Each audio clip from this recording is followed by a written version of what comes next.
Mark, who is a solicitor, has been disciplined and lost his tribunal claim for victimisation and discrimination. He had threatened to send a hard copy of WhatsApp transcripts to the Law Society. Mark had worked for the Legal Aid Agency since 1985. Mark had a 12-day hearing at the Employment Tribunal and lost his claim. And this is the start of the conversation that got Mark in trouble. Mark is clearly quite passionate about housing issues. You can see some of his colleagues try to calm down the situation. He's visibly quite upset. He continues on with the barrage of messages about the situation. Mark's colleagues had made a complaint about his behaviour and he did issue an apology. He said he did get animated and he wanted to apologise for any offence and that he would continue to work from home because apparently him being in the office was putting people off of going in. And that he also removed himself from the WhatsApp group. Mark had historically had issues with mental health, so there was a review from Occupational Health. But they said there are no current concerns about his health and that he was no longer a disabled person with reference to the Equality Act. And the 3 people that had complained about Mark weren't content with his apology.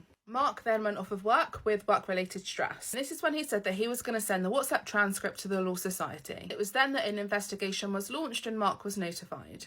They were concerned about Mark's intention to share the messages with the Law Society, and that they were considering gross misconduct. And Mark's solicitors asked for the disciplinary to be put on hold. Mark's GP actually wrote to them about this, and he did say that he didn't feel that he was disabled for the purposes of the Equality Act. And there was another occupational health report done as part of this. In the disciplinary hearing, Mark didn't use the best language. He described a colleague as thuggish and said that procedural steps had been a dog's breakfast. And Mark's claim of age discrimination failed. The tribunal said there was actually an overrepresentation of people in his age group at senior positions. Mark did say that the numbers were so low that it wasn't safe to draw a conclusion from them, but the tribunal ultimately ruled that this wasn't age discrimination. The tribunal ruled that the suspension for Mark was fair following his allegations of reporting it to the Law Society, and that they were right to remove Mark's access to IT systems. The tribunal also said that there was nothing in the occupational health report that the company didn't follow. The tribunal said that they were satisfied that the company were obviously concerned about Mark's claim